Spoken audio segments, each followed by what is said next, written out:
Welcome into No Punt Intended, presented by Club Fantasy. I'm your host, Joe Zollo, back this week to talk Rams, Steelers, and Dolphins. We are finally out of the crap hole that is the first bottom half of the NFL, and we can finally talk about playoff teams. Two of them still suck, but that's okay. And the other one is a little overrated, but we'll get to all of them with a fantastic guest today, LaQuan Jones, joining us from NFL Network and Rotoballer. Let's get into it.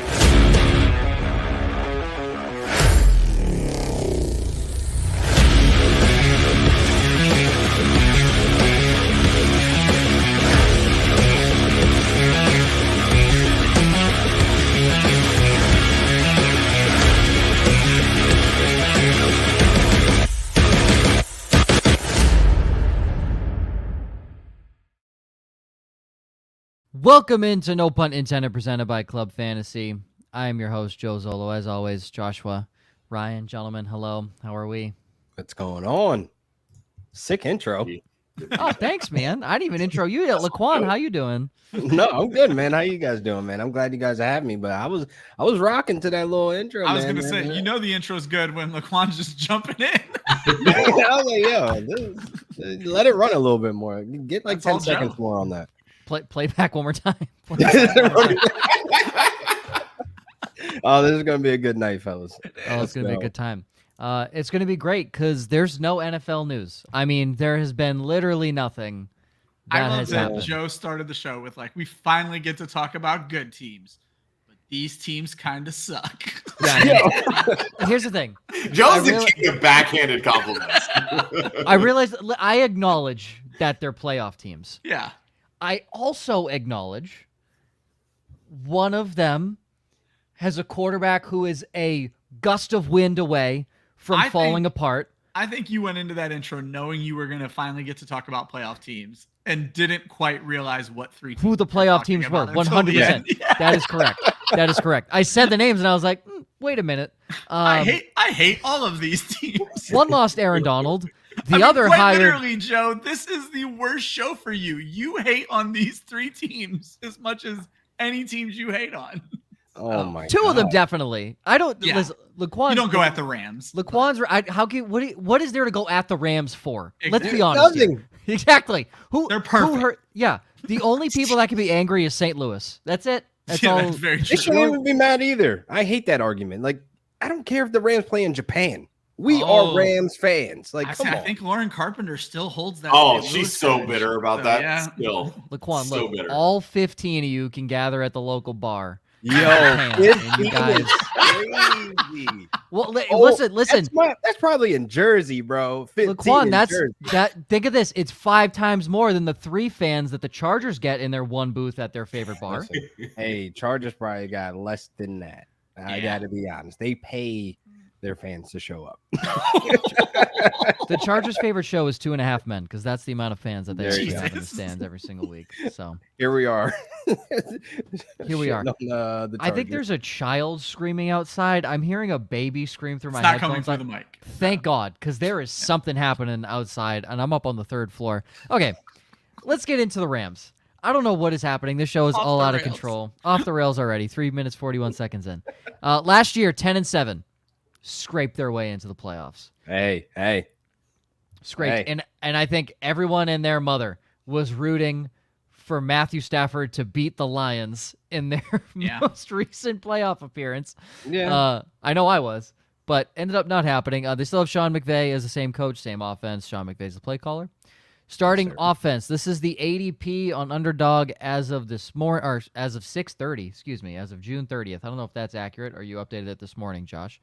But that's accurate. I haven't had a chance to update the ADP, but if it shifted any, it's maybe it's 1 or 2. It's not July. It's going to shift anyway. It's going to be a major shift in the next 30 Well, because when LaQuan's in the draft, Matthew Stafford's 101 when you think about it.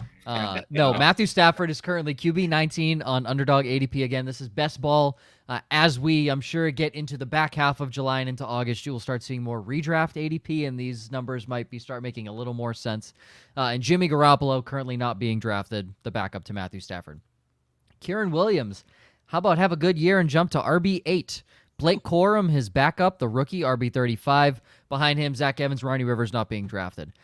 The wide receiver 1 is not Cooper Kupp, probably is on the depth chart, but it is actually Puka Nacua, wide receiver 7 in ADP. Cooper Kupp behind him at wide receiver 22, drops all the way down to Demarcus Robinson at 80, formerly a Chief and formerly a Raven, now a Ram. Tutu Atwell, wide receiver 122. Should be undrafted. Sorry. I mean, he was relevant for a week, maybe 2, Why your and team- now he's not. All teams should have height requirements. Ryan Weisse, known heightist, everybody. So here's the crazy thing. They wouldn't have an RB1 or an RB2 in Kyren Williams or Blake Corum, and they wouldn't have Tutu Atwell on the team. Oh, I'm just talking about wide receivers. Okay. Short running backs are fine. As my wife likes to say, they can run right between the offensive lineman's legs. There you go. That's I guess Out that's to how the short Darren. kings. That's how Darren Harley Sproles is made his money. about the short kings at running back. Hey, and you're the exact opposite. So that's great. At tight end, Colby Parkinson, tight end 30, got money for some reason this offseason. They make $8 million a year. Davis Allen? Who? And then somebody ET phone home. Where the fuck is Tyler Higbee? He is not being drafted. He got burnt on the California beach too much. I don't really know what's happening with this man. Yeah. Still stuck in LA traffic on his way to training camp, apparently. Or a late season ACL tear. No. There you go. No, that's I was gonna exactly say, what even this if is. you go to ourlads.com where like they keep up with all the depth charts, they still have Higbee as tight end 1 on the depth chart. Yeah, That's it's- why like the underdog ADP with this is so wild. It's everybody just he has to start the season on the pup. He's too old. Yeah. He got hurt the first week of the playoffs.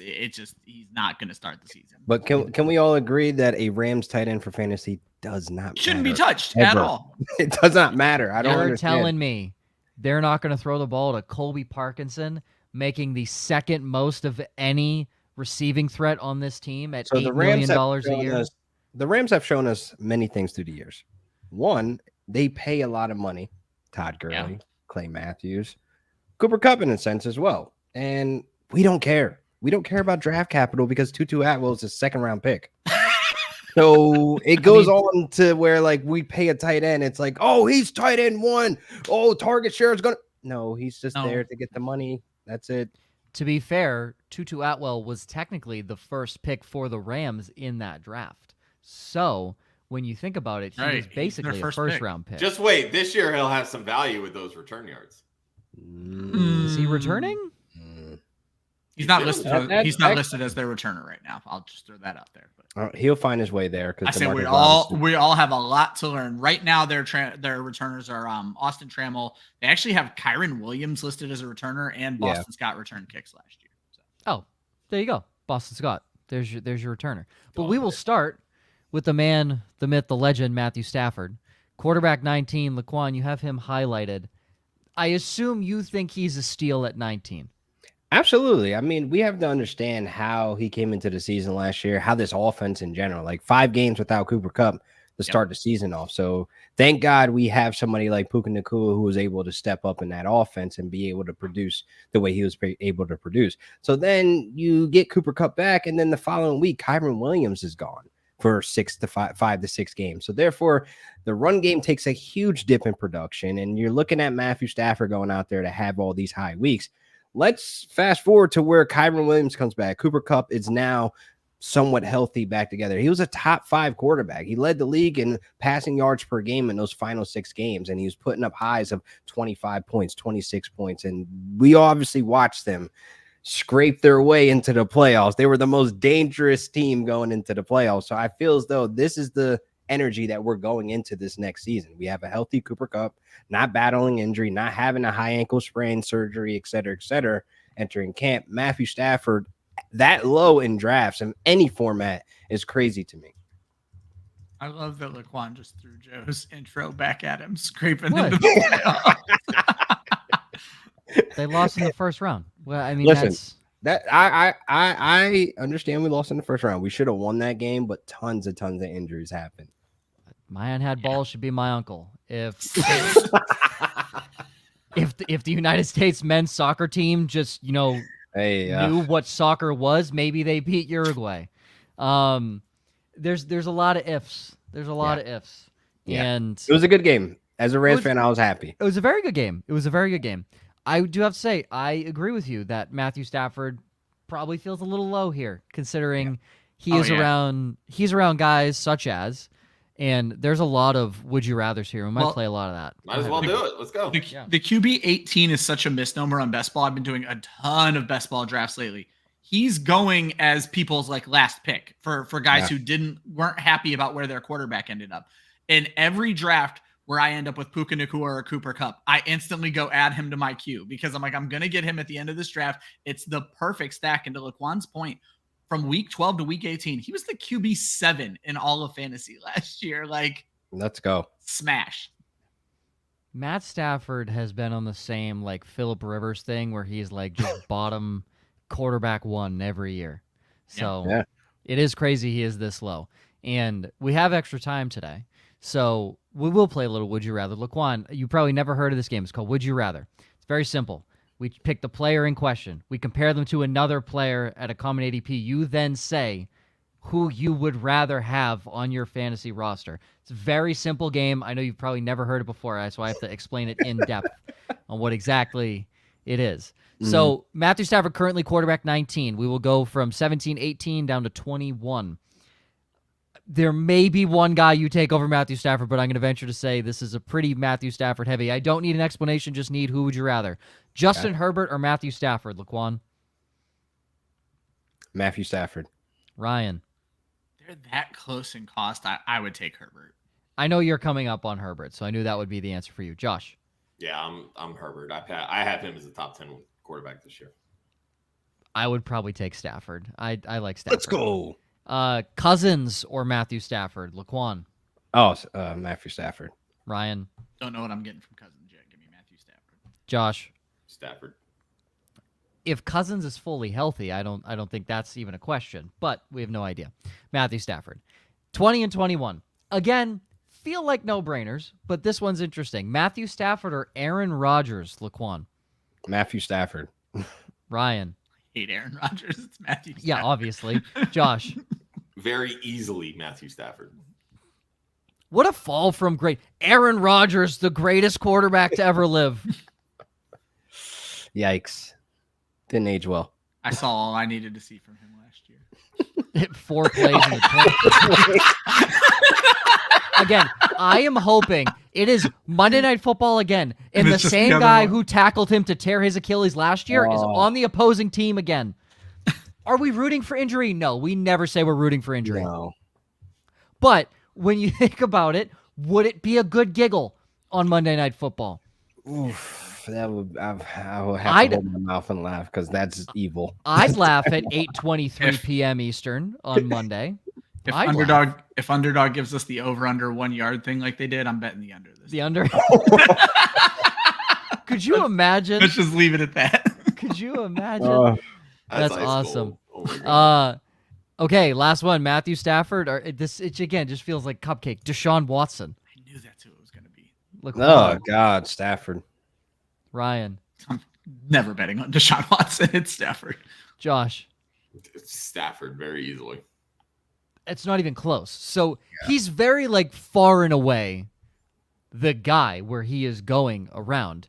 Yeah. And then as you get above that, it's Jared Goff, Tua, Trevor Lawrence. I would say there's conversations for all of them there. Yeah, that's where the conversation starts. Yeah. Yes. Yeah.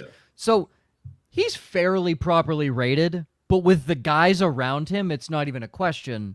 He's the guy you want on your team. He has a low ADP.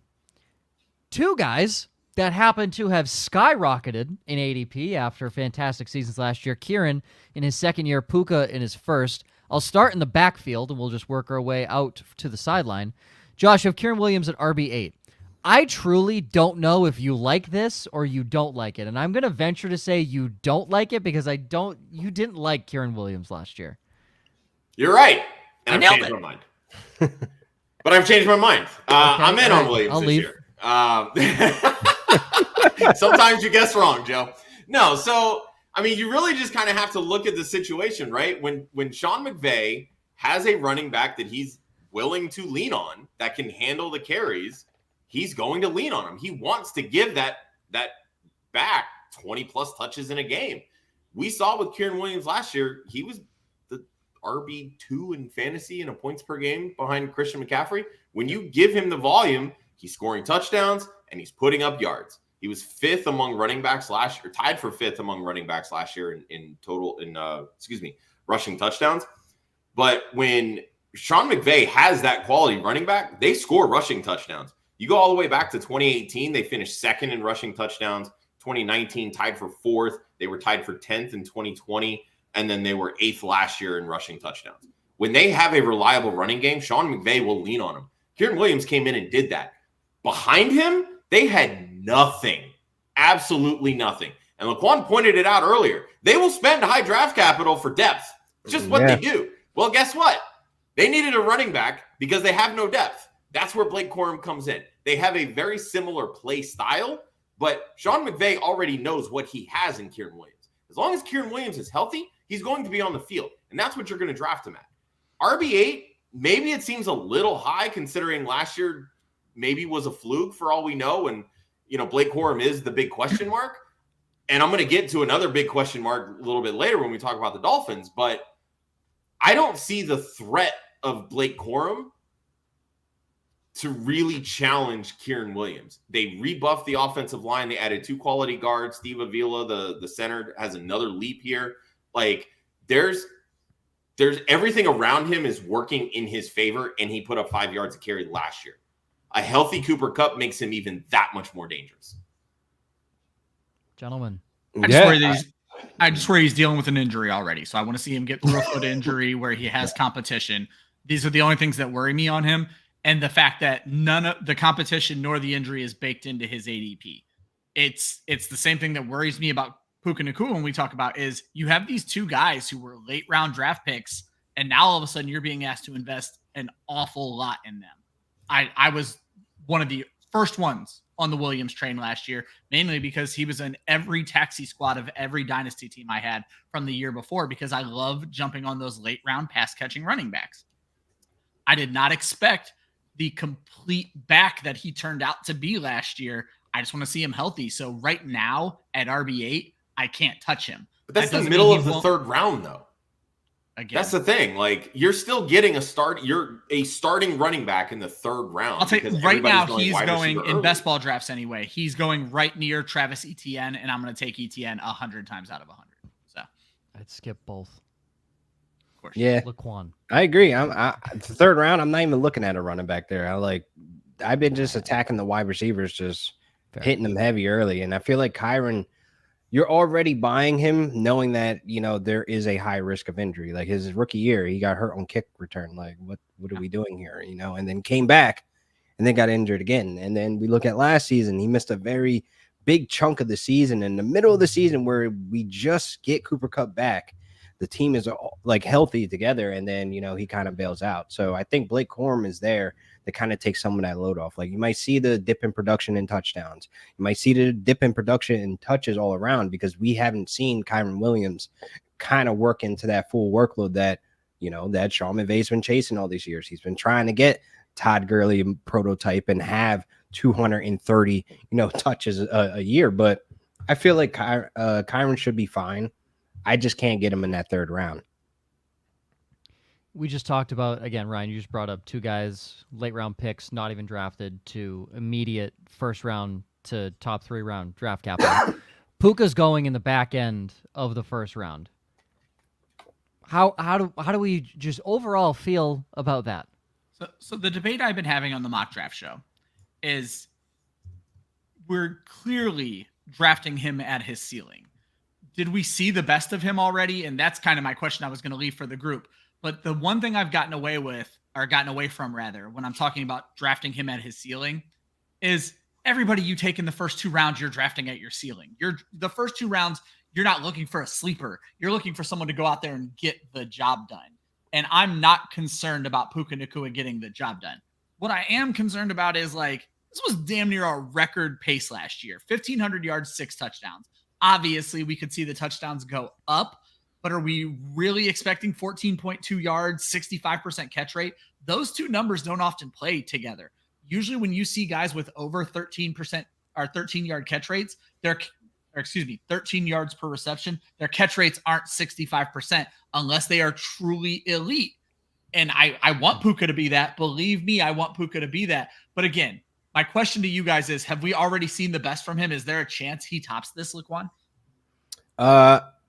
He could, but I think his ADP is also baked into where people are banking on Cooper Kupp to get hurt again. So it's like, yeah, like let's bet against Cooper Kupp. But is that good or bad for him? It's bad. I would never take him in the first 8 picks. Great, like that's great where I've for been Kupp. seeing him going. It's great for Kupp because you get the value on Kupp, but I think Yeah. more so you're going to be dealing with the headache of trying to figure out who's going to have the really, really spike weeks in redraft and who's going to be the guy this week and that week, because they can basically share and eat equally on this team. I mean, we go back to where, the Rams had Brandon Cooks, Robert Woods, and Cooper Kupp. They all coexisted. Do that, Cooper Kupp did face injury, but they were all on pace to have 3 wide receivers have 1,000 yards and all equally have their roles set to where they're able to eat and coexist at the same time. So I'm not taking Puka in the first round, period. Like, I really feel as though like you're just banking on Cooper Kupp to get hurt. You're banking on him to get force fed the first 6 weeks of the season, because once Cooper Kupp came back and things started to really align, there wasn't really like a lopsided of target share. There wasn't a lopsided in yards and catches. Like one had his week, the other had his week. The first game back that Cooper Kupp came back, he had 118 yards.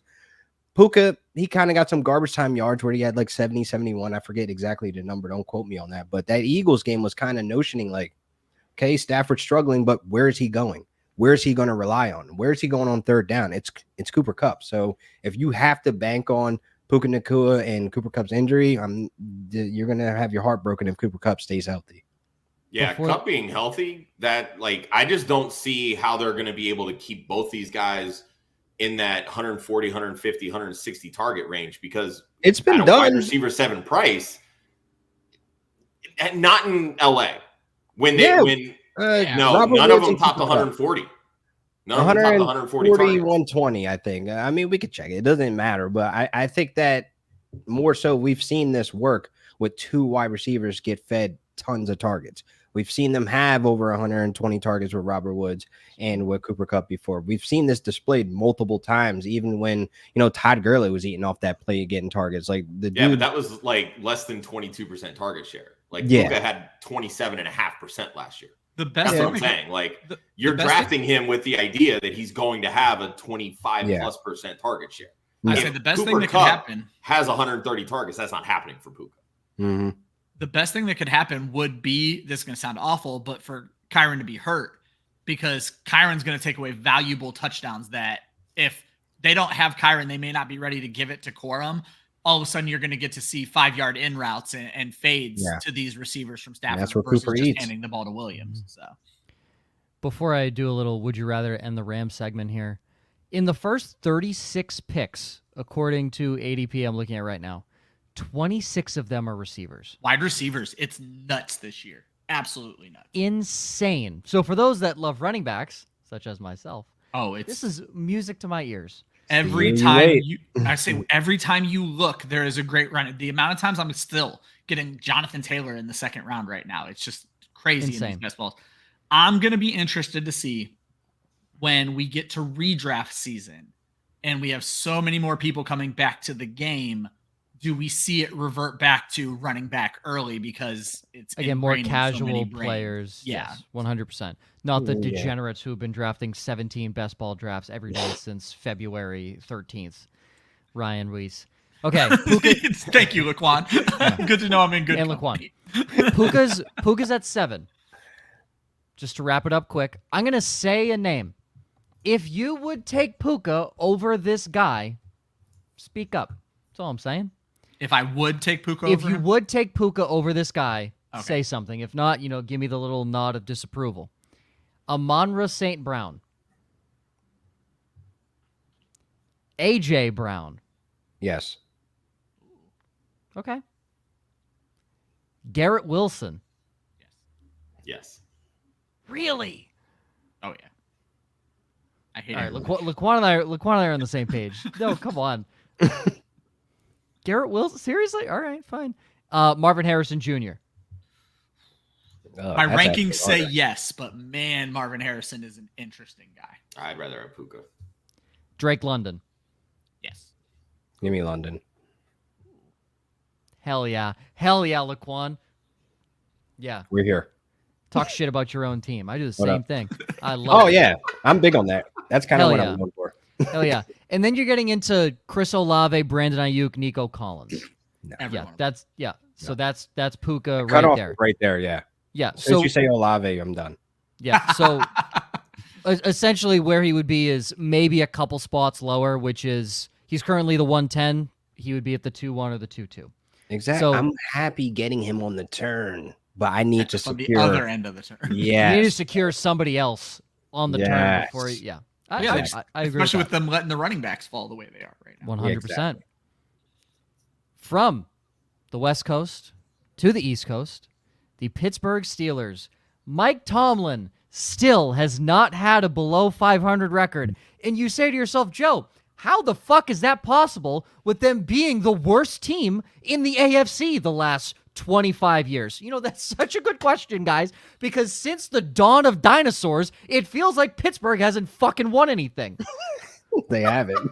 That's why. But You know Mike what? Tomlin is still a good head coach. But individually, they've won more than they've lost. Oh my Yeah. God. That's an Mike amazing Tomlin, stat. same head coach. Despite how much I will make fun of this man, I don't mind the Arthur Smith as the offensive coordinator. The best time he was the best coach was when he was in Tennessee as the offensive coordinator. Remember, he had Ryan Tannehill, and that's the only time Ryan Tannehill's looked good playing football. I'm about to say, that was his comeback of the year. I know. That's the only time he's looked good playing football. Sheesh. Forgot So, about that. that bodes well for the new quarterback 1, Russell Wilson, currently being drafted as quarterback 31. Also bodes well for kick returner 1, also known as quarterback 2, Justin Fields. If you're laughing at me, Madden did put him at kick return in their kick return commercial that they had for Madden 25. Justin Fields was Wow, that fucking is returning shocking. kicks. That's not a joke. They're That is dragging this man like it's bad. insane.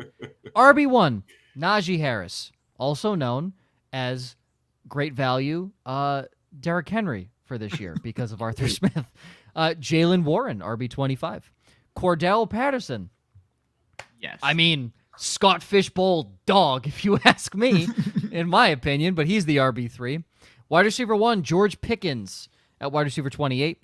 Roman Wilson, wide receiver 72. Calvin Austin III, wide receiver 103. Van Jefferson, 128.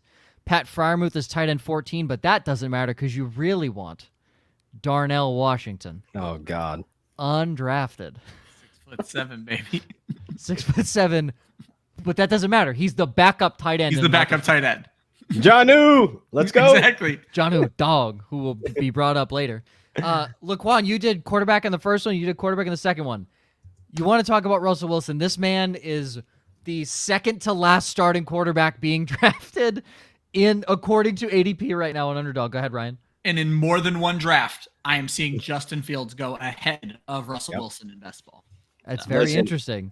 So that- what do I we did think, that. LaQuan? I did that in a couple of best ball leagues to kind of just spread it out, but I'm going to take Russell Wilson if he's going to remain this cheap because I feel like, man, you look at Arthur Smith, his system, his scheme.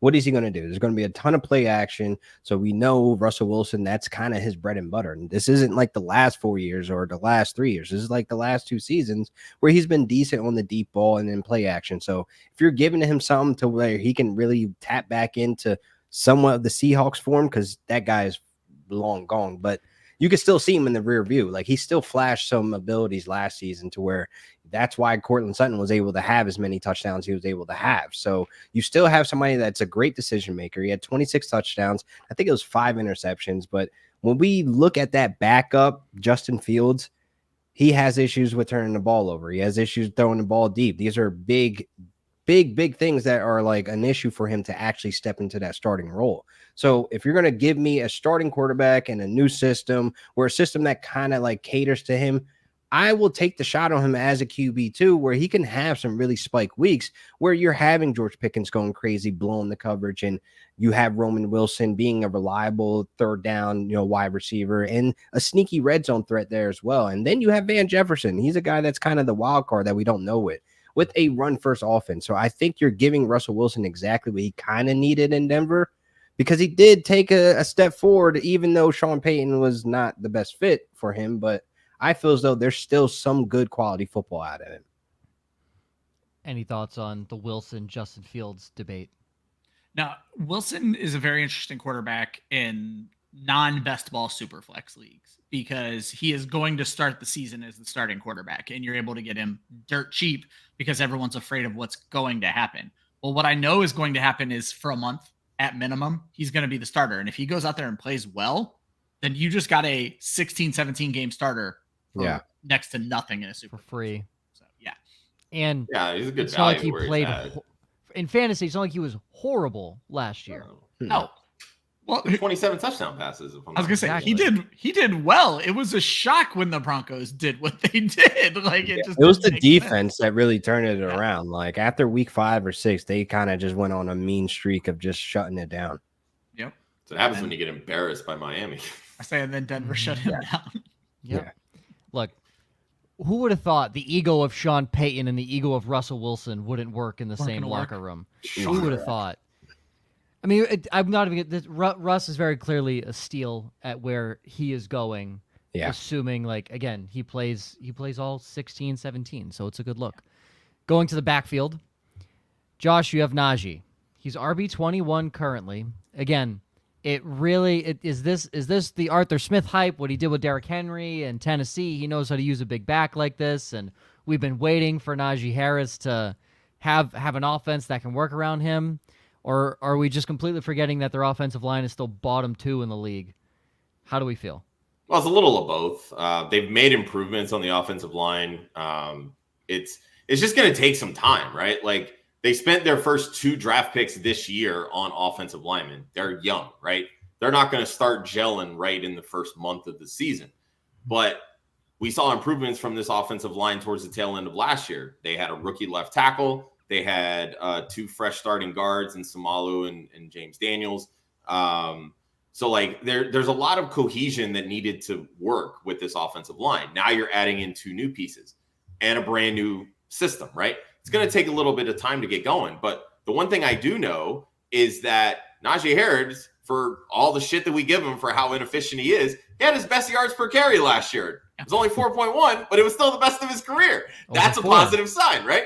So now let's take into account the system. Arthur Smith, his last 4 years as a play caller, 3 times he has called over 500 rush attempts. He is going to run the damn football. Yeah. And the only time he didn't top that was his lone season as a play caller with Matt Ryan, which is hardly shocking because Matt Ryan's going to throw the football. You bring in an older quarterback like Russell Wilson, you're not going to rely on him to throw the football 600 times. He's never proven to be effective at quarterbacking, throwing the football that many times. Limit how many times he throws the football, develop a quality running game, you're going to have success. 3 straight years, Najee Harris has been over 250 carries. He averages over 9 touchdowns total per season. You tell me you can get a guy as your RB2, possibly even your RB3, that can total 1,200 yards and 9 touchdowns. I'm going to take that value all day, every day. RB21 is a screaming value for Najee Harris, even if he's splitting time and yielding the bulk of the passing work to Jaylen Warren. Yeah, Najee has gotten better as a runner every year. The issue is Jaylen Warren has taken up all those valuable targets. And so for fantasy managers, you're not seeing the return on investment for Najee. Najee's ending up in a situation that we love to talk about where he's going to be better for his NFL team than he might be for your fantasy team. But as Josh pointed out, you're not paying for him to be your RB1 like you were after that rookie year. Correct. So you're not super concerned about it. I keep using best ball because it's what I've been doing for the last month. You're able to land him as your 3 and 4 a lot of times. I'm shocked that the number 21 is where he falls in because I feel like I've been getting him far later than that in drafts. So. He's going like 7th, 8th round. Like that's just stupid right now. So go ahead, LaQuan. No, I was going to say, I agree with most of you guys are saying. It's just that I personally have been fading him, not because of anything against what you guys said. It's more so I like Jaylen Warren better for what Arthur Smith is looking for. Because I feel like even in the passing game, Najee will get his peppered and Warren does. But Warren is just so much more explosive. And if you're going to put a run-first offense, and nobody's ran outside the tackles more than Arthur Smith. these past 2 seasons. That's really where Jaylen Warren shined last year, was outside the tackle. So there can easily be a tip of a hat or a hot hand situation in middle of the game after halftime where Najee's not going to become more effective. I think Najee will get the bulk of his fantasy points in the beginning of the game. And then once we start seeing this running game going and play actions going, you want big play guys like Jaylen Warren, who's also a great third down back. So that's why I feel as though it's going to get a little bit messy to where Najee might be better for real life football. Fantasy, he might be a headache some weeks. Yeah, Warren with over 5 yards per carry, like LaQuan brought up, they're going to run to the outside. It's going to be a fun team to watch, to be honest. If you like running the football, if you find that to still be an interesting part of the game, Steelers are going to be interesting just because they're better built for it than the Falcons were, even with Bijan Robinson, just because the Falcons didn't have a chance to establish that mentality yet. The Steelers have established that run first mentality. And we also forget who Arthur Smith is. Like, do we remember Bijan screaming for goal line carries? Like, why is Tyler Algier taking all this work? Why is Jonnu Smith taking carries? Why the hell is Cordero Patterson taking carries on the red zone? Like, you got to look at who the coach is. Like, he doesn't care that Najee is the RB1, but he's probably going to throw in Jaylen Warren in those situations. You're going to be like, yo, what is happening? Yeah, so, and that's where his ADP makes it perfectly fine to select him. 100%. We were all mad. We were more mad at this at Arthur Smith last year because we spent top 5 picks on Bijan Robinson. Yeah, but it all comes down to your expectations of, like, you're dealing with a mad scientist. Like, he's probably purposely going to piss us off. And I honestly and think that's fine. Like if I'm drafting him as my RB3 and I get RB15 work, that's a win for me because I'm not. You can also get James Conner. He's going to be a top 10 running back for me. Yo, Mixon's like you can avoid this headache with RB1. You could get James Conner a full round later, actually. There you go. So you could get both. When you think about it, which is where the would you rather game comes in. LaQuan, your favorite game. I wonder if Ramondre falls into this range. He does. Well, based on my drafts, I felt like he did because I've been taking Ramondre over Harris every time. So. As you should, but let me spoil it for you. He's at 21, Najee. We have 19, 20, 22, and 23. Aaron Jones or Najee Harris, LaQuan? Najee Harris. Ryan? Najee. Josh? Najee. This is a huge anti-Aaron Jones show, so that is very. Hey, my last name Jones. He might be a cousin or something. I don't know. Okay, yeah, maybe. Who knows? Ramondre Stevenson or Najee Harris? Najee. LaQuan. Yeah. What? Ryan? Ramondre. Josh. I have them 0.44 fantasy points apart. Leaning Najee. I want to kick you in the nuts. Are you serious? You moron. That's how my projections went out. So Ramondre Stevenson. Jonathan Brooks or Najee Harris? LaQuan. Najee Harris. Ryan. Najee. Josh. Najee. How I draft in this situation, I am taking Jonathan Brooks because at this point, this is probably my 4th running back. You're going based on upside, and there's no upside. Yeah. For people that are like maybe like wait to take their 2nd running back at this point in time, take Najee Harris. For the 26 people who took wide receivers in the first 2 rounds. rounds. For the 26 people that took wide receivers in the first 3 rounds, maybe take Najee Harris here. Don't be like me and take Jonathan Brooks. And then last guy, Najee Harris or Zamir White, LaQuan. Ooh, that's a good one, actually. I think this one's pretty close. It is close. It can go either way. Toss up for me, honestly. So I'll say Zamir. Ryan. I would go Najee, but I see the point. Josh. Yeah, I do love Zamir, but it's Najee for me. You don't have him 0.44 fantasy points. I have Najee quite a bit ahead of Zamir. You dumbass. And then Jaylen Warren has actually jumped DeAndre Swift. Jaylen Warren is now RB24. DeAndre Swift is now RB25. So that's how close Najee and Jaylen Warren are in ADP currently. But as we move outside to Mr. George Pickens. Now I knew Ryan's tone on George Pickens a while back. Been all over the place. And I told him, I said, Ryan, if he's the only guy with Russell Wilson as his quarterback, you can't not like him. So I'm very interested to see where Mr. Ryan Weisse lands here. I bought all the way in, especially at this ADP. You're fucking right, you did. I already know what Josh is going to say because he made the mistake of coming at me publicly. And he's making the exact... This is a Drake and Kendrick situation? It is. Yes. He made the mistake of coming at me, so I released Not Like Us. Exactly. Full beef at this point. But the long and short of it is, when you look at Arthur Smith's history as an offensive coordinator, you have A.J. Brown scoring 8 and 11 touchdowns in his 2 years with Arthur Smith. You have George Pickens, who is the only wide receiver, and an Arthur Smith that has shown you he's willing for his offense to funnel targets to his wide receiver one. If we're talking about a George Pickens with over a 25% market share, obviously target share, we know his yards per catch are going to go down. But while we did not see the touchdowns from Drake London, I'm more confident we'll see them from George Pickens, but I'm way more confident we're going to see a ton of targets. Wide receiver 28 is an easy hurdle for me to climb here. I think George Pickens is likely to be a top 15 wide receiver. Tell me more. Tell me more. Yep. Go ahead, Josh. Go ahead. I know you're wrong. You're always wrong. Continue.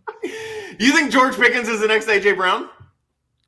Not necessarily. A.J. Brown's a top 10 wide receiver, but I think Pickens is going Well, A.J. Brown is literally the only top 20 wide receiver that Arthur Smith has ever coached when it comes to fantasy points per game. Ever.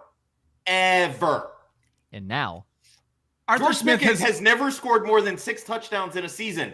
Ever.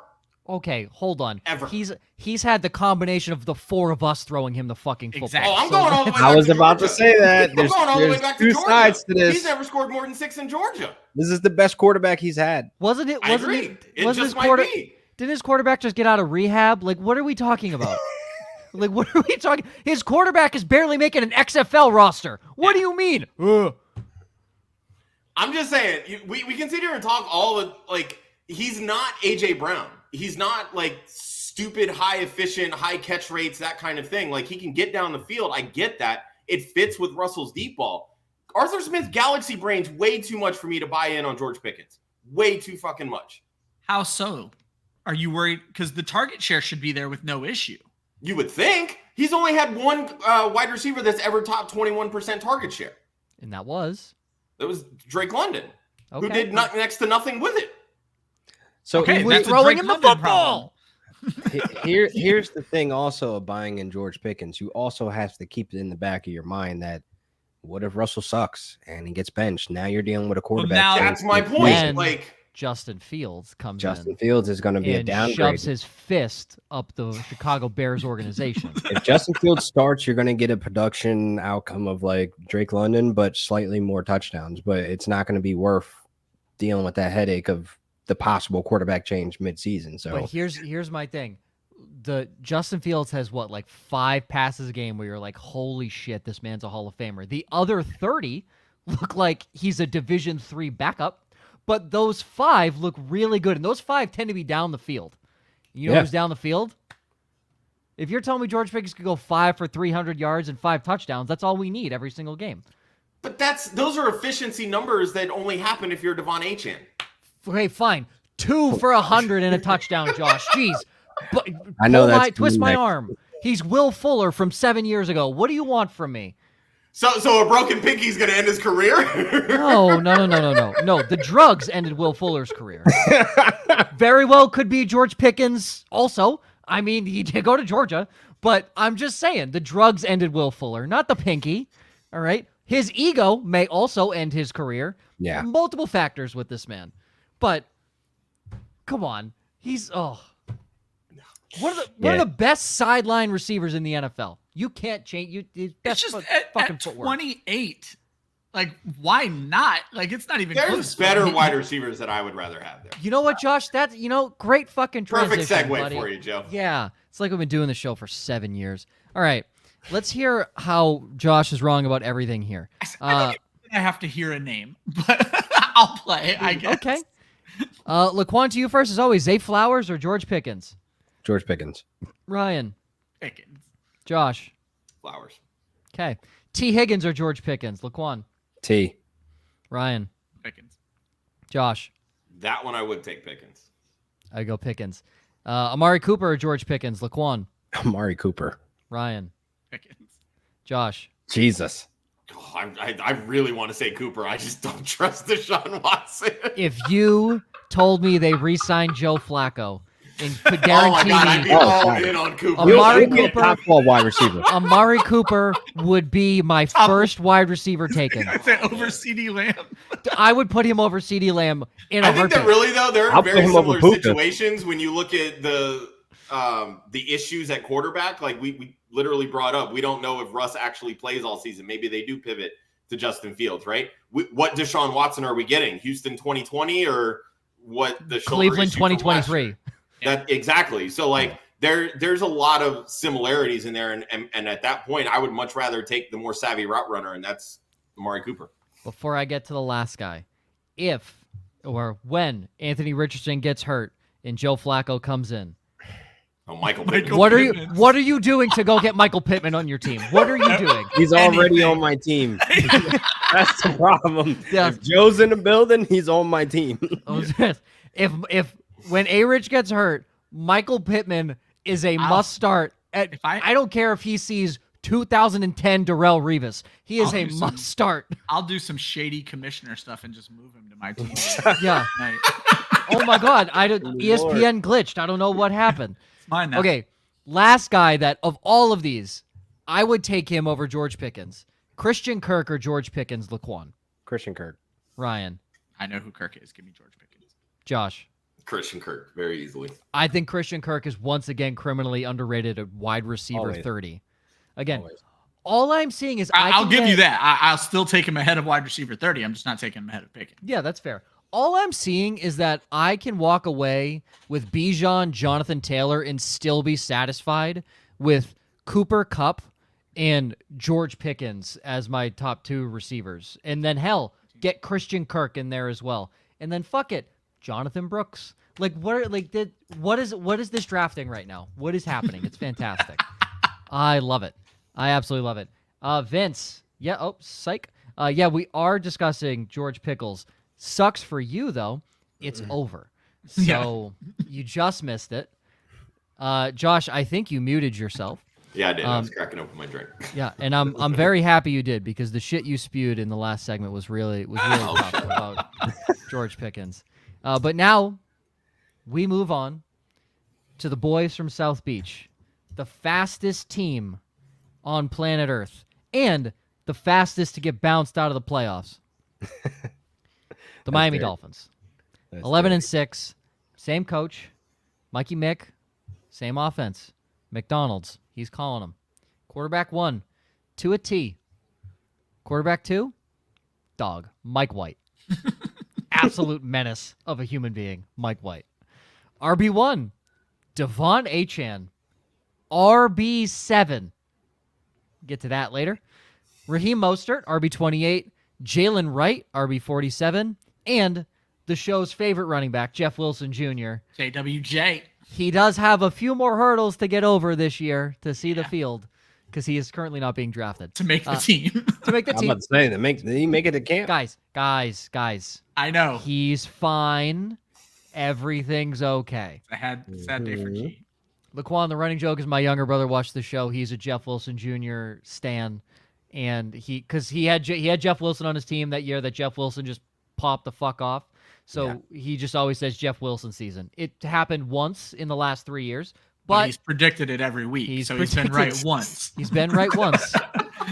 Every time he's predicted it, it might happen. Who knows? Wide receiver 1 is Tyreek Hill. Jalen Waddle is 2. They are wide receiver 2 and 15 respectively. And then a steep drop off.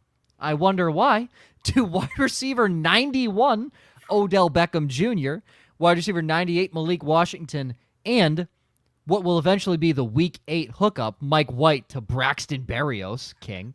Wide receiver 5, undrafted currently. Tight end 1, Jonnu Smith. Let's go. Tight end 25, and then everyone's favorite blocking tight end, Durham Smythe, currently going undrafted right now. So I never thought I'd say we'd start at the tight end position. We always start with who our guests say. At this point, at tight end 25, Jonnu Smith could have He very well could be the tight end 4 by the end of the season because all you need is about a touchdown a week and 1 catch, and that pretty much gets you there. So, LaQuan, how are we feeling about Jonnu Smith?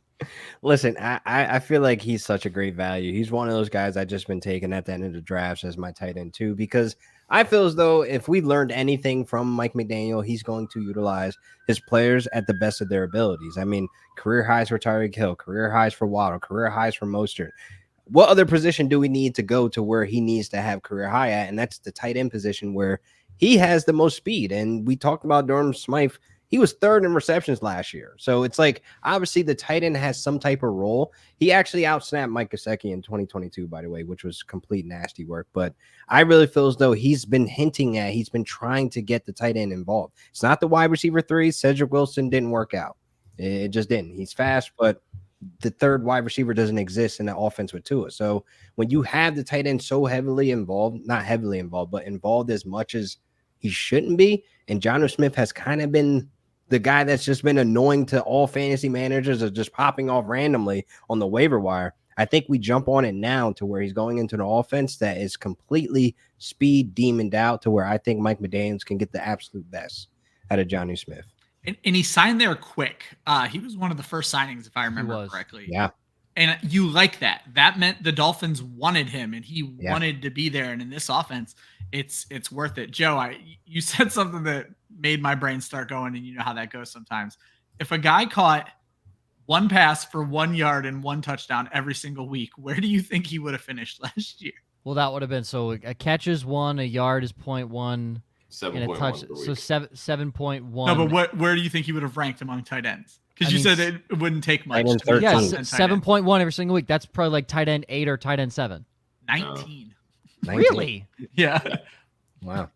Okay, so 1 catch for 20 yards and a touchdown. So he's still a value at ADP is what I'm hearing. Yeah. Oh, yes. When he scores 17 touchdowns this year, he is still a value at ADP. Tell me I'm wrong. You can't. I just thought I would have thought the same as you, that it would have been top 10 and it's barely top 20. I thought That's crazy. Yeah, well, hey, good news is the position's getting better. Exactly. Yeah. More opportunities. Yeah. There is. And just for reference, guys, he's going around Isaiah Likely, Chigozimo Okonkwo, Jelani Woods, and Mike Gesicki. LaQuan said it best. I'm not as comfortable as LaQuan making him my 2, but in any league where I need to draft a 3, it's him or Gesicki every single time. It just depends on how the bye weeks line up. So, would you not? I think of the only people in this that I would look at, Jelani Woods would maybe be a competitor there. See, I don't know. Like I said, I like what Gesicki has going for him, and then Chig as a flat out starter down that low as well. There's some really interesting names for tight ends at the end of a draft right now. A best ball draft, obviously. We're not talking redraft season right now. Such as Taysom Hill at tight end 39. Oh, God, I hate that guy. I'm pretty sure he's a good guy. But he's burned me 2 years where I faced him in a week. He just scores. Like, why do you keep doing this to me? It's like Taysom Hill is only draftable in best ball as well, because you do not know even because it's he's only he's a quarterback in best ball. Yeah. Yes. So it makes no sense. Does anyone like the Saints that aren't Saints fans? Like, do they have a likable guy? They like. I mean, I love Kamara, but is he likable? I am okay. Shut up about A.T. Perry. We know Rashid Shaheed and I love Rashid Shaheed. I'll give you that. Oh, Rashid Shaheed, definitely. I love Shaheed, but like one receiver is not enough to be like, yeah, they're an okay team. 2 receivers, A.T. Perry. No. Oh my God, A.T. Perry, you dumbass. Okay, 96% exposure on underdog right now. Sadly, I believe that. We're gonna go to the quarterback before we wrap up in the backfield. Ryan, you want to talk about Tua? He is, I mean, pretty much where you're seeing is like just average quarterback is where he's being drafted. Quarterback 15. And I will say the rookies are above him, Jaden Daniels, Caleb Williams. That could very well change come actual like redraft season. So he could see tight end 13, or excuse me, quarterback 13. And even there, he's going to make the point I want to make, because I'm actually going to move away from best ball for this. So, Joe, you were surprised to find out, as was I when I found it, that Tua led the league in passing yards last year. So this is a guy who just led the league in passing yards, still has Tyreek Hill and Jalen Waddle, was the QB 10 in fantasy last year, but his draft stock has dropped 5 spots. And I think this is a situation where our love for the unknown rookies and the running quarterbacks is going to allow someone to get a really good fantasy quarterback at the end of their draft. Tua may be the poster child for why you cannot or should not take a quarterback anywhere near the first 5 or 6 rounds of a redraft draft, what it's going to take to get those elite guys in these leagues where people are going to reach for them. If you could just stand still and keep loading up on what running back and wide receiver and get Tua with your last pick or Jared Goff with your last pick. And believe me, it can happen. I've done drafts. I just did a mock draft where I tried to make sure I was the last person to take a quarterback and got Jordan Love as my starter. But to go back to Tua, I don't even think Tua went in that draft. A 12-team league, I don't think Tua got drafted. This guy was the QB 10 and has one of the best receivers in the NFL right now. The QB position is so deep, it just does not make a lot of sense to me to take one early at this point. He's in that same conversation with the Brock Purdy's, the Kirk Cousins, the Jared Goffs, the guys they're all better. High volume passing, 25 to 33, I'd say, touchdown passes, next to zip when it comes to rushing. Nothing in the running game. Yep. And that's the thing. So and that's where everybody hates him. Exactly. Yeah. Like they consistently finish in that, anywhere reason. from QB 7 to QB 15 range. But yeah, like these are the guys to me that you double up on when you decide to chase that sort of high upside. You're drafting at their ceiling type players like your Anthony Richardsons and your Jaden Daniels and the guys that you're excited about, right? Oh yeah. That's who you double up with. All you need, I say it every fucking time we talk about this team. Press them at the line. Tua throws for 150 and an interception and no touchdowns. Press them at the line. If the shit defense of the fucking New England Patriots can do it last year, so can you. It's not hard. Also, come playoff time, this man is irrelevant if he's not playing in South Beach because he can't play in weather. It's very clear. And I'm not talking about record-setting lows in the playoffs. Nobody can play in that weather. Not a single soul can play in that weather. But he can't play in Buffalo. He can't play in New England. He can't play anywhere that is not Florida or a dome, obviously. But he can't do that. And that's all the more reason to grab him for the first 8 weeks and figure it out from there. Sure, I grant you that. But I cannot get over that everything this man has ever done is based on timing routes. His first throw ever that burst him onto the scene, what was it? It was the throw in the national championship where he looked off the safety, went back, he looked to his right, hit his back foot, showed the safety right, then he went back to his left. Didn't even fucking look to see if the guy was open. He just knew the safety bit, and then he threw back to him, and Devonta Smith was open, and they win the fucking championship. He's never had to make a decision in his life. It has all been timing routes, which is why it's worked under Mike McDaniels, 100%. But we've all seen that offense is very easy to stop. Press the fucking line and get to the quarterback. It's not difficult. Tyreek Hill is the size of a bird. It's not hard to get him off the line. A really fast bird, I'll tell you that. Jalen Waddle is the necked bird. The thickest necked bird you've ever seen in your life. It's like a fucking stork. And then Jalen Waddle is built like a goddamn penguin, literally. So he's fragile, gets hurt. Odell is at the end of his fucking career, and it doesn't matter, because if you press Odell, he's going to beat you, but Tua can't throw that accurately enough anyway, because it's all timing, and he doesn't have the timing with that guy. I can't get on board with Tua. I can't. I would take Goff, Herbert, Cousins, Stafford, fuck Aaron Rodgers. I would take Baker. I would take Geno Smith. I would take so many people over Tua.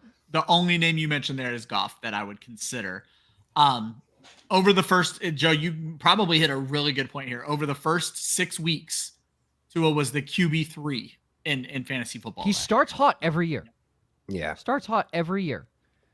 So like I said, if I'm at the end of a draft. He's Russell Wilson in Seattle, basically. Started off hot and then dies out around. That is true. That is exactly how Russell started in Seattle. Yeah, That's exactly what we're talking about right now.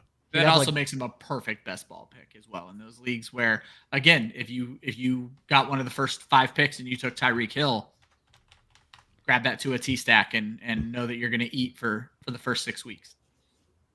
And then grab Goff for the rest. Oh my God, I'm about to build a lineup after this. It during.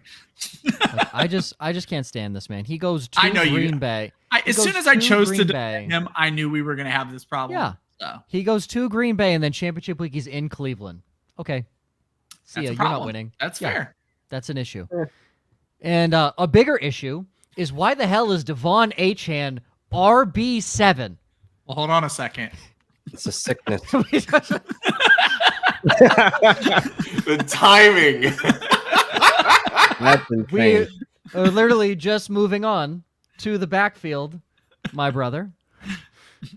We're about to talk about Devon ACHANE, and we did bring up Jeff Wilson, currently going undrafted, G, so he's free. And possibly it's all yours, buddy. All yours. Possibly not even a Miami Dolphin by the start of the season, which, who knows, could be a New England Patriot by the start of the season. And that would be the first and only Jeff Wilson New England Patriots jersey to ever be bought on NFLshop.com. Yep. Would be by Gianni Zollo of Windham, New Hampshire. Okay, Devon ACHANE. Josh, there's no shot in hell you think this guy is worthy of RB7, so continue. Yeah, look at that. We actually got one right together. I mean, I don't think anybody here is sitting here like, yeah, I want Devon ACHANE in the second round. The only thing, and I'm going to let Josh talk because you know what, Josh, it's underdog. I was going to say RB7 in best ball, it makes perfect sense because you're looking at it more from I want all the spike weeks in the world. Exactly. When we start getting into more redraft, all of this ADP will slowly start to like shift its way through. And I think people are going to see this guy played 11 games last year. Yes, he did a lot of damage in 11 games. He literally averaged 1 touchdown per game. That's asinine when you look at all of this. 7.8 yards per carry, 11.8 touches per game is really not great, which tells you how can he keep up this level of godlike efficiency? Short answer, he can't. There's no freaking way. There's literally nothing in the history that tells us he can make this happen. This isn't the Cooper Kupp situation where he became the Triple Crown. No. Yeah, this is not it at all. No. So I shouldn't have projected him for 34 touchdowns this year? No, you should not have. No. So I will say, so the first real week that he actually played and saw time, his first touch was week 2 against the Patriots. He had a catch for 4 yards and a run for 5 yards. He was not involved in the game plan whatsoever. You want to know his first real week? Against the Denver Broncos when they put up 71 points. And that was week 4, right? That was week 3. Week 4 was Buffalo. Okay. Because I just remember there was the whole story where like he didn't play week 1 at all. And then week 2, like you brought up, it was such limited touches and nobody knew what to do with him. And then pop. Correct. Well, that's the thing. A lot of his stats, they're in blowouts. And this probably changes this year, I will add. But looking at his snap percentages on offense, there was 2 times in the fantasy football regular season he was over. Actually, there was only 1 time he was over 60%. He had 55 and 60, but then the other times were 39, 46, 48, and 41. I think that changes this year, but do we think his efficiency stays the same? And after those first 3 weeks where everyone's like, this man is the greatest thing alive. He is this era's Gale Sayers. Like, nobody can touch him. He got scared of a workload and missed 6 games. No. He missed 4. Then he got injured and missed 2 more, but he missed 4 in a row. He left 1 game early, so that's 7. But the 4 games after he came back, 73 yards, granted he had 2 touchdowns, but 47 on the ground, 24 through the air, 32 on the ground, 30 in the air, 24 on the ground, 7 through the air. And that was when he had 55% offensive snaps. Then he had 107 against Baltimore in your fantasy championship week, but if you were playing him the 3 weeks prior, you didn't fucking make it that far because he didn't do anything for you. Mm-hmm. So, in all reality, he had 4, maybe 5 good weeks for fantasy football, and we're putting him at RB7. That's what I'm saying. That works fine for best ball. But for Very. redraft, you need a lot more consistency. Yes. And I understand it's still a week-to-week game that we're playing, but there's no way in God's green earth that you can feel comfortable relying on that level of boom bust at wide receiver 7 prices. We bitch about wide receivers like that, and we wouldn't spend that kind of draft capital on wide receivers. So I don't know why we're willing to do it for a running back, especially when we know they went out and traded a future 3rd to spend a 4th on Jalen Wright. They're going to work more than just Raheem Mostert and Devon Achane into this running back rotation. That right there is only going to further limit his touches and force him to be more efficient. I'm fine banking on efficiency, but you got to show me more than just 1 year of it before I really start to buy it. This guy's cooking. This guy's cooking. Fire content only. Yeah, So- there you go. This guy's cooking. We're gonna play a little different. Would you rather here? Because fuck the Dolphins. And I'm just gonna say the 2 guys ahead of him are Jonathan Taylor and Saquon Barkley. Nobody in their right mind is taking Devon Achane over either of those guys. Yes, they are, but go on. Go on. Who are you? Oh, I'm not taking HA. I'm just saying there's I was like- lunatics out there that are Okay. in love with this story, and it's like, Well, that's why he said in their right mind. Yeah. I don't know. I'm just checking. So here's what we're gonna do, because you brought up the wide receivers. You know, we complain about those prices as well. So obviously these are best ball ADPs, but we are gonna run this as it is redraft. So we're assuming you're taking Achane as, let's call it, your first or second running back. So he's a starter, and then these receivers we're gonna bring up are either wide receiver 1 or wide receiver 2, because if you go 2 running backs, that guy's your first receiver. If you go 2 receivers, Devon Achane's your first running back. So we can play either way. We're going to do all 3rd rounders because Devon Achane is the 3-1. He's the first guy taken in the 3rd round. I'm going to skip around just so I'm not on every page. Kyren Williams. I mean, I'd rather have Kyren Williams. I'd rather. Yeah. Okay. Derrick Henry Yes. Much rather Derrick Henry. in redraft. Those are the only 3 running backs going in the 3rd round. Here are your receivers. You have Malik Neighbors. Again, feels like a bump because it's ADP and best ball. So we can probably discount that one. DK Metcalf. Much rather have DK. Yeah, DK. Okay. DJ Moore. More. DJ Moore. Yeah. No. Ooh. Okay, No. fair. You either love or hate DJ Moore. That's very fair. Cooper Kupp. Cup. Cup. Yep. Kupp in a million years. Stephon Diggs. He feels Okay. very high right now. He's another guy that feels a little high. I would take ACHANE here. I think this is kind of the break for me. I think I would take Achane. But- I think you can debate DJ Moore too, because him and Diggs are in very similar situations. I was where going to say, the supposed one with 3 Yeah. wide receiver. Like, I'll say, I think you can I'll- make the argument, but LaQuan's immediate reaction to Moore is my immediate reaction to Stephon Diggs right now. I was like, ew, no. No, excuse me. No, stop. But then Michael Pittman. Pittman, baby. Joe Flacco in the building. I was going to say, I am down on Pittman. Pittman because I don't know what that offense is, so I would On bet. Pittman. In redraft, no, I would. I'm still going to take Pittman. That volume is going to be I would nuts. take Pittman as well. Yeah. Tank Dell. I have to get myself out of best No, ball. I would take Achane over Dell. I would take I'm ACHANE. fading both. Yeah, that's fair. I don't like both either, but if you're gun to my head, I'm probably Achane as well. Yeah. Zay Flowers. Flowers. Achane. I would go ACHANE. Ooh, okay.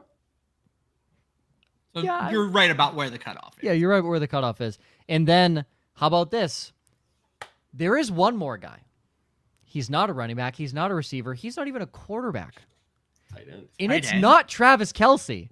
Trey McBride. Sam Laporta Oh. or Devon Achane. Sam Laporta. Yeah. Sam. Give me Sammy. I'm not believing the Jameson Williams. Oh, hype, I'll so- take. Yeah, I'll literally take any of the 4: Andrews, Laporta, Kelsey, or McBride over it. Yeah. Absolutely. Josh? I'm not as high on Laporta this year as most because I think the touchdowns are coming back down to earth a little bit. But I think from a value perspective, I still would rather have Laporte over ACHANE. Yeah. When you're in the same conversation of I'd rather a tight end over you, you're being overdrafted. Yeah. To say It's kind of the point of this exercise. Yeah. That's exactly what we love. Would you rather? Also, not Vince calling him by his government name, Dennis Oliver Moore Jr. Oh my God. Not Vince calling him by his the name on his social security card. Yo. Houston. That wide receiver core is so all over. much to figure out what's going on there. It's just, I cannot wait for what CJ Stroud is this year, but I still don't know what to do with those. That's what I feel DJ Moore is the clear one there, just because Keenan Allen's the best receiver on the team. Let's get that out of the way. Keenan Allen's the best receiver. He's just old as hell, and Rome Odunze's the rookie. Preview of an article dropping for Football Guys. We're doing our hype and sleepers. Every Football Guys writer has Keenan Allen listed as their bust. I have him listed as my sleeper. Oh, You're damn right you do. You're damn right you do. I basically was like, you guys are all wrong. He's the best route runner and has the best hands on the team.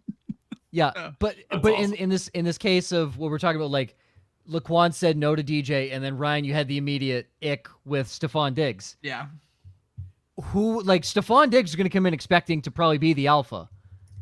But Nico Collins is probably that. And hell, Stephon Diggs could be the third guy in targets if Tank Dell comes back fully healthy and I can't remember still who has we that had rapport. on with us. I think it was Andrew Cooper brought up that this is a team that runs a fullback. So you're not going to see Andrew as many Beck. so you're not going to see as many 3 wide receiver sets. So figuring out who their 2 are is going to be very telling, and I am betting on Diggs and Collins right now. So I think Dell is going to end up being the odd man out. I also, based on things I've been looking into, Dell may end up being one of their primary kick returners with these new rules, which is then also going to lend itself. Now that means Dell. Damian. It could be Damian too. And Damian Pierce has also been mentioned. Absolutely. Great point there. So just throwing it out there, but finding out this is a team, when you see who they run as their 2 wideouts, that is information that is worth knowing. Agreed. That's true. Boom. I would think they would run less of Beck though in that fullback when you actually have a third option in that offense as somebody. Yeah, that'll be interesting if they're oh, willing to change that. Yeah, So. like the percentage might change in how often they run that personnel, but I honestly think like you don't keep Tank off the field like you for Andrew Beck. You know what I'm saying? Like you can't do that for a fullback. I would be very surprised if they do that. Yeah, because I mean, you look at this offense like it's a derivative of Kyle Shanahan. That's where Slowick came from. They run a lot with the tight end, or the tight end, but the fullback there, and they don't run near as they don't much. have a third guy. Exactly. I was going to bring up the same thing. Yeah, like in San Fran, they don't run a ton of that 11 personnel. They obviously didn't have that true they don't have this. To me, like a solid 3 last year. Like Noah Brown, yeah, is they don't okay need it for what he is, but. Yeah, Now you've got like a solid 3 wide receivers. Like if you're not running 11 personnel, I feel like you're mismanaging your offense, truthfully. Yeah. It's going to be interesting to see how it shapes out. LaQuan, thank you for joining us, my friend. Absolutely. Hope you enjoyed, had fun. One time, where can everybody find you and your work? Oh, you guys can find me at Real Deal Fantasy on all social media platforms, man. I'm even on MySpace, Tumblr. You see it, I'm there. I'm on Facebook, whatever. Follow me, shout me out, whatever. I'll show love back. But, man, you guys can catch me at Rotoballer Fantasy as well on YouTube, doing their YouTube videos over there. I got some heat coming at the end of this week. Hopefully I can find some time to put it in and get it done by Friday. And then, obviously, NFL Fantasy at NFL Network. We're going back to twice a week next week. We're back with the cheat sheet on Thursday, 10 a.m. on Pacific time. So check me out there. 1 p.m. Eastern for those that don't know their time zones. Hey, it can be confusing. All right. Still. Next week, we're covering Eagles, Browns, Cowboys. 3 more teams where you say, Joe, they made the playoffs? Yes, they did, friends. Yes, they did. It is with Fizzle Dollars from South Harmon Fantasy Football. Shout out, Fizzle. Make sure you subscribe if you're not. If you're watching elsewhere, please make sure to subscribe. We appreciate each and every one of you for watching. New show, Trade Block, the Dynasty Trade Show with Joel Hoove and Dusty Lunt from Drinking and Talking Fantasy. They're on Thursdays. They're skipping this week, so come back next Thursday, 8 p.m. Eastern, to watch them. Mock Girl Summer, Wendy and Julia, 10 p.m. Eastern. They have Shane from Roto Heat Fantasy Friday Night. Wow, I'm sorry. That all carried together. I thought that was the name of the fucking show. That all carried. I was like, wow, that is lengthy. No, Roto Heat Fantasy Friday night at 9 p.m. Eastern for a Polly's playoff mock. School is back. Shane's tournament. So. Thank you. Summer school is back. Best ball show with Austin and Matt. Friday nights at 6. Mock it like it's hot. Ryan and Austin Saturday mornings at 11 a.m. Sunday mornings at 11 a.m. Dynasty After Party. Mocking with the Stars. Gator J, Chris, Mondays at 10 p.m. Masterclass with Gator again. And Stacy, 8:30 p.m. And if you like making money on golf, or if you just like making money and you don't know shit about golf, Who's Your Caddy? Wednesdays at 9 a.m. Eastern. They very much know what the hell they're talking about. You can make some money playing some golf DFS. For Josh, Ryan, LaQuan, and myself, you can follow Club Fantasy on Facebook, Twitter, and Instagram at Club Fantasy FFL. The URL is clubfantasyffl.com. Always remember, defense wins championships, offense wins fantasy football. We will see you next week.